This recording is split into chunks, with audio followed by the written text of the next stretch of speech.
வணக்கம் நண்பர்களே. ஓம் கம் கணபதி நமக. பொதுவாக ஒவ்வொரு ஜாதகத்தில் இருக்கிற பாவகங்கள், அதாவது மேஷம் முதல் மீனம் வரை 12 பாவங்கள் இருக்கும்.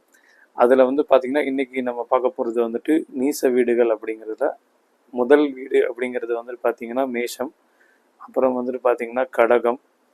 ஓகேங்களா? இந்த மாதிரி ஒவ்வொரு வீடாக நம்ம பார்க்க போகிறோம். இதில் நம்ம இன்றைக்கி பார்க்க போகிறது கடகம் அப்படிங்கிற வீட்டு.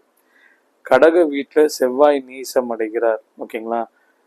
அதுக்கப்புறம் அவருக்கு நீச பங்கம் எப்படி கிடைக்குது அப்படின்னா, சந்திரன் அங்கேயே ஆட்சி பெற்றாலோ குரு அங்கேயே உச்சம் பெற்றாலோ அவருக்கு நீச பங்கம் அப்படிங்கிறது கிடைக்குது. அப்போ நீசபங்க ராஜயோகம் அப்படின்னா சந்திரனும் ஆட்சி பெற்று குருவும் அங்கேயே உச்சம் பெற்று இருந்தால் அது நீசபங்க ராஜயோகம் அப்படின்னு நம்ம சொல்லலாம். சரி சார், இது ஜென்ரலாக ஜோதிடத்தில் இருக்கிற ஒரு விஷயங்கள். இது கொஞ்சம் டீட்டெயிலாக நம்ம ஒரு சிம்பிள் நோட்டாக உங்களுக்கு எளிய வகையில் புரிஞ்சுக்கிற மாதிரி நான் சொல்கிறேன். சரிங்களா? மேஷத்துக்கு கடக வீடு தாய் வீடு அப்படிங்கிற மாதிரி இருக்கும். ஸோ மேஷம் அதோட அதிபதி செவ்வாய், தைரிய வீரிய பராக்கிரமசாலி. ஓகேங்களா? செவ்வாய் அங்கே தாய் வீட்டில் போய் நீசமாகறாங்க. அப்படிங்கிறப்ப தாயிடம் தன் பிள்ளை கோபத்தை காட்டுவது குறைவு அப்படிங்கிறது அர்த்தம். சரிங்களா? அப்போது நீச பங்கம் ஆகிட்டா கோபம் ஜாஸ்தி காட்டுவாரா சார் அப்படின்னு அர்த்தம்? அப்படி கிடையாது.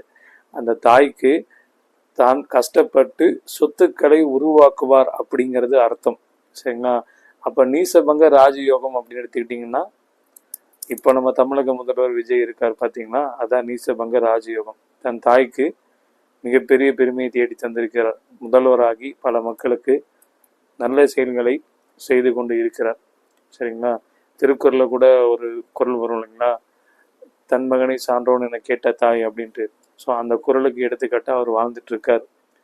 ஸோ இது ஒரு சின்ன உதாரணம். இது போல பல உதாரணங்கள் இந்த நீசபங்க ராஜயோகம் அப்படிங்கிறதுக்கு அடுத்தடுத்த பதிவுகளில் நம்ம பார்க்கலாம், வேறு வேறு வீடுகளுக்கு. ஓகே, நன்றி.